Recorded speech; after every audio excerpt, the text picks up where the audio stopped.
Como a seleção brasileira chegou no pior momento da sua história? Nesse vídeo é um vídeo de opinião.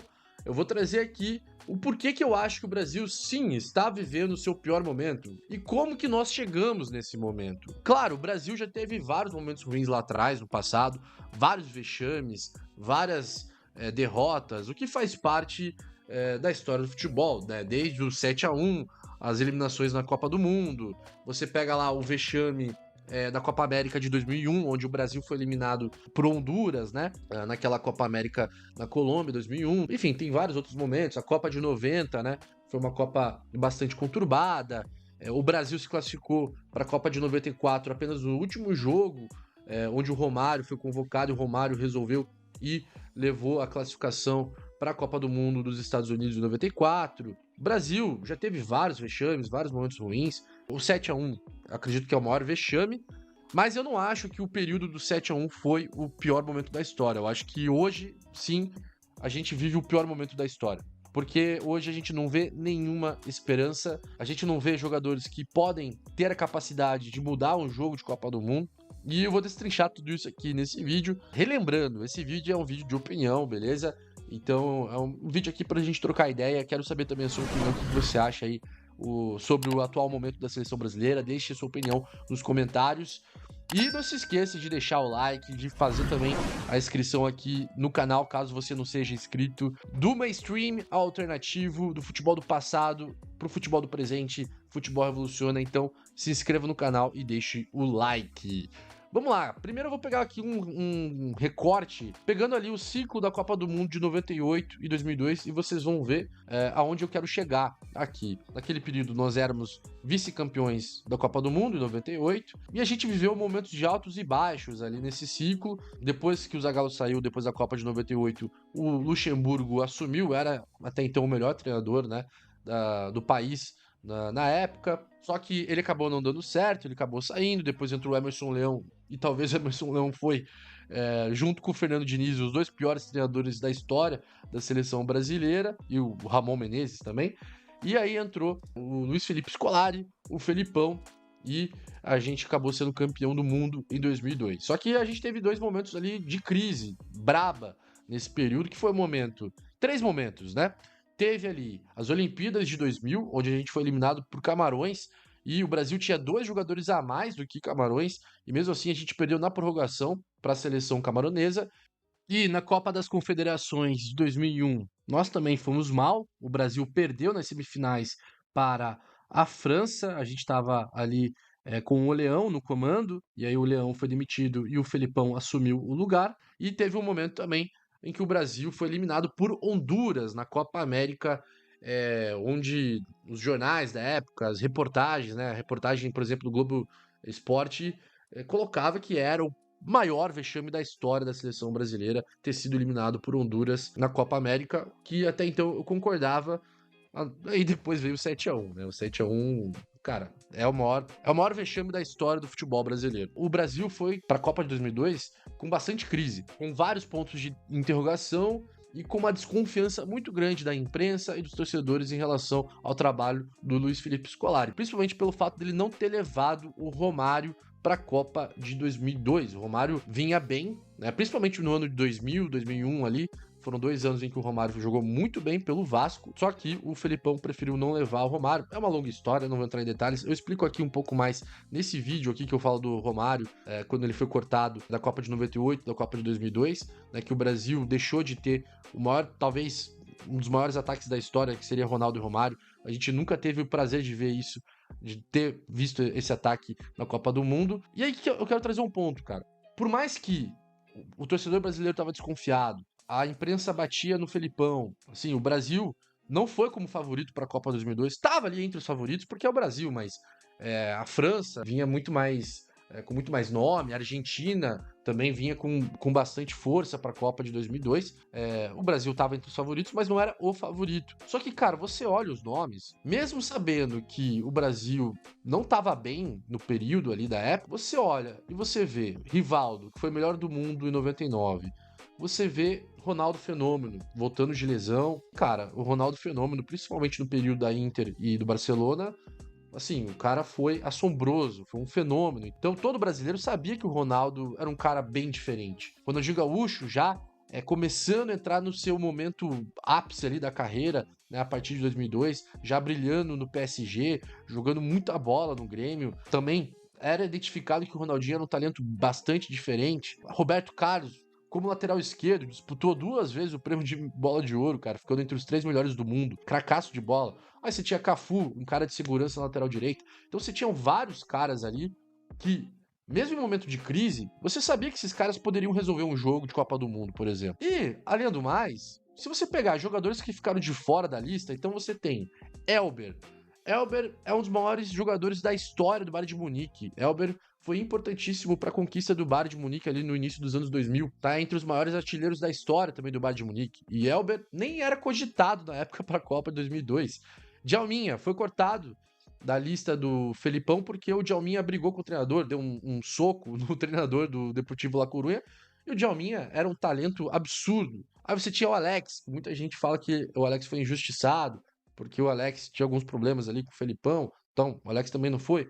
Cara, Juninho Pernambucano não foi também. Estava começando a virar ídolo ali do Lyon, já era ídolo, um dos maiores ídolos da história do Vasco. Zé Roberto, cara, Zé Roberto fez. Era um dos protagonistas do Leverkusen. O Leverkusen era vice-campeão da Champions League. E o Zé Roberto nem foi cogitado também, nem era chamado na época para a seleção brasileira. Aí você tinha Serginho, lateral esquerda do Milan. Aí você tinha Jardel, que era centroavante do Sport Lisboa e era um dos principais centroavantes na Europa, no mundo, né? Jogou muita bola no Porto, principalmente. Aí tem Marcelinho Paraíba, que estava jogando muita bola no futebol alemão. Marcelinho Paraíba era um dos principais meias do campeonato alemão. Giovani, que jogou no Cruzeiro, era jogador do Barcelona também, nem era cogitado. Amoroso, ídolo do Borussia Dortmund, foi campeão alemão com o Borussia, se tornando ídolo. Também coloco aqui o Everton, né, do Borussia Dortmund. Então olha a quantidade de grandes jogadores que o Brasil tinha na época em um momento de crise. Então esse é o ponto, cara. Essa é a grande diferença. O Brasil sempre teve grandes jogadores. E hoje, cara, aí que tá. Hoje, a gente não tem a mesma qualidade de antes. Não temos não só a mesma qualidade, mas a quantidade de jogadores com a mesma qualidade de antes. Eu sei que é complicado fazer essa comparação, né, de gerações, mas não tem como não fazer. Porque a gente tá sentindo essa dificuldade. Quando a gente olha hoje os nomes que são convocados e a gente vê que a gente tá com uma carência, por exemplo, na posição de meio campo, a gente consegue identificar isso, né? E tem outro ponto também que não é só a qualidade dos jogadores, mas também a identidade desses jogadores com o brasileiro, com o torcedor brasileiro. Cada vez mais há um distanciamento dos jogadores atuais em relação à torcida. O grande ponto que eu quero chegar, hoje eu vejo que nós temos 3 principais problemas no futebol brasileiro. Categoria de base, formação de jogador. O segundo problema, falta de treinadores de primeiro escalão, treinadores acima da média. O Brasil não tem mais treinadores acima da média. O Brasil só possui treinadores medíocres ou treinadores ali ok. E CBF. Esses são os 3 principais problemas no meu ponto de vista. Mais uma vez, esse vídeo aqui é um vídeo de opinião. Eu vou explicar cada um desses 3 pontos. Então vamos para o primeiro ponto, categoria de base. Eu já falei bastante aqui sobre questão de crise que nós vivemos em algumas posições. Inclusive, vou deixar aqui no card o último vídeo que eu falo da seleção brasileira. Por que nós não temos mais meias criativos no futebol brasileiro? Cara, a gente tá com um problema muito grande em algumas posições. Em algumas posições, o Brasil, assim, revela muito bem. Goleiro. Goleiro a gente tá muito bem, cara. A gente sempre revela ótimos goleiros aí, temos ótimos nomes. Zagueiro, não precisa nem falar dos zagueiros, que a gente tá muito bem de zagueiro aí. Éder Militão, Gabriel Magalhães, aí você tem o Bremer na Juventus, Marquinhos, enfim, cara, a gente tem vários nomes. Murilo jogando muita bola na Premier League. E aí tem volantes, que eu não acho que a gente tá no melhor momento da história de volantes, mas eu acho que a gente tem volantes confiáveis. Eu acho num time arrumado, um time que tá todo mundo setinha para cima, que a gente fala, né? Tá todo mundo com confiança. Eu acho que o Bruno Guimarães pode render muito mais na seleção brasileira. O André pode contribuir muito e tá contribuindo muito para a seleção brasileira. Eu não acho que o problema seja ali na posição de volante. Eu acho que tá ok ali na posição de volante. Dá pra gente conseguir montar um time competitivo com os volantes que a gente tem. E na posição de ponta, cara, ponta talvez seja a posição onde o Brasil mais está bem servido. Tem o Vinícius Júnior, que provavelmente vai vencer o prêmio de bola de ouro. Tem o Rodrigo também, que é craque, os principais jogadores hoje do mundo. Você tem o Savinho surgindo, você tem o Rafinha muito bem no Barcelona, você tem vários outros jogadores ali que, cara, podem corresponder, podem jogar muito bem. O Estevão surgindo no Palmeiras, então posição de ponta, cara, o Brasil tá muito bem servido, uma das posições em que a gente tá melhor servido ali na seleção brasileira. O problema é centroavante, meia e posição de lateral. Essas três posições que a gente tá numa crise braba, então são essas três posições que a gente tá com problema. E, cara, muito se deve à forma como os clubes têm formado os jogadores para vender para a Europa. Então, e também entra muito o lobby, a influência que os empresários têm nos clubes.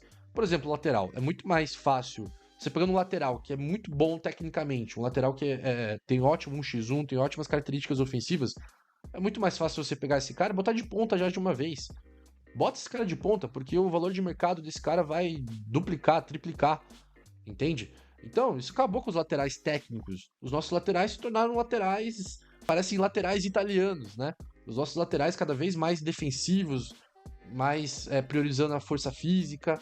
Por isso que a gente não tem hoje laterais de primeiro nível.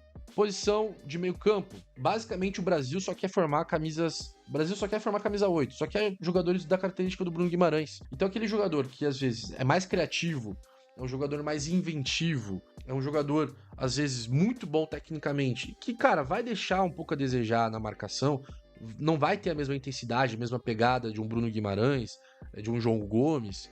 Esse cara, pra base, não parece que não tá servindo. Ou é dispensado, ou botam esse cara pra jogar como ponta. Então, por exemplo, o Estevão é um cara que poderia jogar como meia. Tem um cara, o Wesley, que surgiu no Corinthians, que agora foi pra Arábia. O Wesley, ele tem...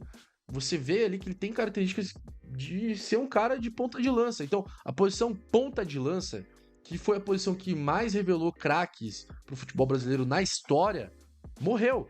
Os clubes no Brasil, na base, só jogam, às vezes, com três volantes, três camisas 8, vamos colocar assim, que até são caras que têm certa competência ofensiva, tipo o Paquetá, por exemplo, mas tem que estar sempre também contribuindo muito para a parte defensiva. E aí, se não tiver isso, não serve. E, cara, eu acho que é um grande exagero. Você vê a Espanha, você vê a Alemanha, você vê a Inglaterra, Portugal, países que formam jogadores muito técnicos, muito habilidosos, e que às vezes não, sei lá, são nota 5 ali na parte defensiva, né? O Foden no City é um exemplo. O Foden é um meio atacante, cara. O Florian Wirtz e o Musiala na Alemanha, o Pedri, o Dani Olmo, o Gavi, né, na escola espanhola, tem vários outros na Espanha. A Espanha tem vários jogadores com essa característica. Não, aqui no Brasil não. Se não for parrudo, fortão, não serve. Por quê? Porque só pensa em querer vender para a Europa. Porque, sim, não é tão fácil assim. Primeiro que tem que ser um jogador muito talentoso. E às vezes joga só pra ponta. Por quê? Porque na ponta é seguro que os empresários vão vender, é seguro que os clubes vão vender, é seguro que o valor de mercado dele vai subir. Inclusive, o valor de mercado de um jogador que joga na ponta muitas vezes é maior, né, dos jogadores que jogam no meio campo, por exemplo. Isso é fato. É um problema bastante complexo. A questão de centroavante, até acho que surgiu ótimos nomes aí. O Endrick pode jogar como centroavante, o Vitor Roque. Eu acho que a gente tá melhorando nessa posição, mas não estamos nem perto do que a gente já teve no passado. Segundo problema, falta de treinadores de primeiro escalão. Cara, primeiro que nós temos cursos ruins no Brasil, isso é fato. O curso da CBF de treinador, eu já vi muita gente criticando, é apenas ali para você ter um carimbo da CBF, não chega nem perto do curso da AFA. A AFA é uma bagunça, tá? A AFA é uma zona. Só que, se tem uma coisa que o futebol argentino sabe fazer muito bem, é revelar treinador. Tanto que tem vários treinadores argentinos que se dão bem no futebol brasileiro, vários treinadores argentinos que se dão bem também no futebol europeu. É uma das principais escolas de futebol do mundo, isso é fato. E o Brasil, assim, tá muito longe da escola de treinadores da Argentina. Então, o primeiro ponto é isso, a questão melhorar a parte de ensino mesmo, a parte acadêmica dos nossos profissionais. Tem vários ótimos profissionais em categoria de base, mas eu acho que ainda falta melhorar muito esse ponto. E, cara, a última boa geração de treinadores, né? Eu sei que você pode criticar, mas eu acho uma boa geração. Foi a do Tite, do Cuca, do Dorival, Renato Gaúcho. Foram treinadores que foram campeões da Libertadores, campeões do Campeonato Brasileiro, né, que tiveram bastante competência no cenário aqui sul-americano e no cenário do futebol brasileiro. Foi a última geração. E, cara, pode ver, esses caras surgiram lá no início dos anos 2000. Cuca, Renato Gaúcho, mais ali na metade dos anos 2000. Então, assim, cara, já passou bastante tempo. E a outra geração dos treinadores que surgiram na década passada, que seria ali o Carille, o Jair Ventura. Cara, você vê, já tá mais difícil de até lembrar os nomes, entende? São treinadores que eles têm como característica de jogar apenas de um jeito. E aí se deve também muito à cultura de queimar técnico aqui no Brasil. Tá mudando aos pouquinhos, eu acho que tá mudando justamente porque a gente tá com bastante estrangeiro, né? E é mais caro às vezes, é mais complicado às vezes você demitir um treinador estrangeiro, mas tá mudando aos pouquinhos, mas ainda a gente tá bem longe do ideal. Teve um momento no Brasil, assim, isso na verdade sempre foi cultural, né? Mas isso estourou nos anos 2000. Pô, o treinador não ganha 3 jogos, não ganha 4 jogos, é demitido. E não tem papo. Então, isso criou um modo de defesa dos treinadores brasileiros de jogar por uma bola, de jogar de um modo extremamente conservador, sem buscar inovar muito as ideias, de jogar de uma forma bem simples, às vezes jogar de um único jeito. O Carille já deu entrevista no Santos falando que só joga de um jeito, que não consegue jogar de outro jeito, e aí torna os times cada vez mais previsíveis. É muito fácil de você, por exemplo, formar um esquema de jogo, um modelo de jogo contra esses times que são extremamente previsíveis. Isso faz com que a gente tenha treinadores medíocres. A Série B é o campeonato que mais demite treinador do mundo. Então, como é que. E a Série B é pra ser uma escola, sabe? A Série B é pra. Justamente por ter menos pressão, óbvio que tem bastante pressão ainda, mas tem muito menos pressão do que a Série A. Ali tinha que ser um espaço, cara, para os treinadores ter mais tranquilidade para trabalhar. Então, ainda tá muito forte essa cultura de demitir técnico de uma maneira muito rápida. Por isso que a gente tá com esse problema de identificar qual que pode ser o próximo nome para comandar a seleção brasileira. O Dorival, a gente tá vendo, não tem nome, não tem cacife para ser treinador da seleção brasileira. O Tite foi o último bom treinador. Paramos no tempo. O Brasil parou no tempo, não consegue revelar mais treinadores. É muito difícil você ver, ainda mais agora com os estrangeiros vindo para cá, o que eu sou super a favor.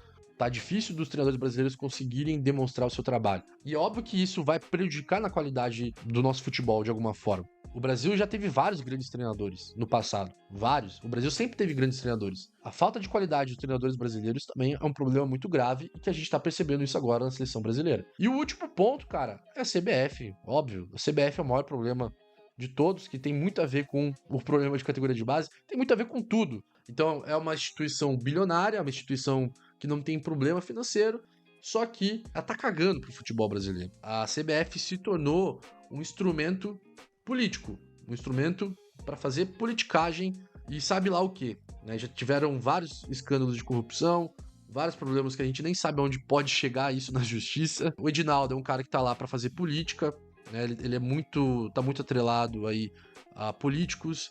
A CBF abriu um escritório em Brasília, né? Por que a CBF abriu um escritório em Brasília? Tem uma relação podre, podemos colocar assim, com as federações, o que engessa o futebol brasileiro, o que engessa o nosso calendário. Basicamente, o que a gente tem é uma relação de sanguessugas. Caras que estão ali no poder do futebol brasileiro para sugar poder, sugar dinheiro e estão cagando pro futebol. Essa é a verdade. CBF realmente, cara, se a CBF realmente quisesse mudar o futebol brasileiro, cara, ela seria capaz de mudar. Pelo dinheiro que tem, pelo poder que tem. Até falo, cara, não seria nem difícil, tá? Não seria nem difícil fazer um projeto para ter campos melhores, para ter clubes menores com melhor infraestrutura, para ter uma série C, uma série D mais estabilizada, aumentar o número de clubes de repente nas divisões inferiores, para ter um calendário mais justo para os times grandes e mais jogos, menos jogos para os times grandes e mais jogos para os times pequenos, parar com essa porcaria de ter jogo em data FIFA, diminuir os estaduais, pensar em soluções financeiras para os times menores. O que mais que eu posso falar da CBF? Então, assim, cara, é o câncer do futebol brasileiro. O Brasil, no meu ponto de vista, era para ter 4, 5 Neymar, era para estar revelando um Endrick, um Estevão todos os anos, era pra gente ser a NBA do futebol, não tenho dúvida. Era pra gente ter muito mais craque, muito mais jogadores, o Campeonato Brasileiro se tornar de vez uma liga, o Brasil ser ali top 3, top 4 ligas do mundo. Se o Brasil, com todos os problemas, consegue ter uma liga desse nível, imagina se tivesse a sua marca difundida mundialmente, se tivesse uma liga mais organizada, uma liga que pensasse no marketing internacional. Pô, você vai pra Arábia, você vai pra Europa e tem camisa do Flamengo, tem camisa do Grêmio, do Inter, do Galo, do Cruzeiro pra você comprar. Igual você vai a qualquer shopping aí, você vê camisa de clube europeu. Daria pra fazer muita coisa, né? Os times no FIFA, os times no PES, nos jogos de videogame. E a CBF tá nem aí pra nada, só quer saber de dinheiro, poder. Essa é a função do Edinaldo. O Edinaldo, na verdade, eu acho que ele é um fantoche, tá? Óbvio, eu não posso aqui acusar leviamente as coisas, mas minha interpretação é que ele é apenas um fantoche. E, cara, a única coisa que eu não concordo, que a galera coloca muito aí, é uma máfia dos empresários. Porque assim, cara, hoje o futebol do jeito que ele tá, óbvio que a seleção brasileira, ele ajuda muito a valorizar o jogador. Só que você olha os nomes, não tem nenhum nome estranho, entendeu? Você não vê um cara que é um jogador da Série B sendo convocado para a seleção brasileira, o que seria algo muito estranho. Ou um jogador jogando no campeonato do Chipre. Não, você vê jogadores que estão entre os melhores ali do futebol brasileiro, cara. Aí você pode concordar aqui, discordar ali, pô, não chamou tal fulano, mas em um nome absurdo. Por isso que eu acho que não tem nada a ver com máfia de empresário. Acho que no passado isso já foi comprovado, já rolou, no período lá do Emerson Leão, mas não é esse o problema. São outros os problemas. É um problema muito mais de gestão, muito mais amplo do que indicar jogador para a seleção. Então aí foi minha opinião, os 3 principais problemas aí da seleção brasileira. Dá para ampliar muito mais esse assunto, é um assunto muito complexo, não é simples, né, de trazer aqui soluções mágicas, mas eu gosto muito de falar sobre esses problemas, gosto muito de falar sobre esses pontos, até para, né, trazer isso aqui para vocês, até para saber a opinião de vocês, o que vocês acham, quais são os principais problemas do futebol brasileiro, da seleção brasileira. Se você fosse presidente da CBF, o que você faria? Deixe sua opinião nos comentários. Enfim, galera, esse foi mais um vídeo aqui do Futebol Evoluciona. Espero que vocês tenham gostado. Deixa o like, inscreva-se no canal.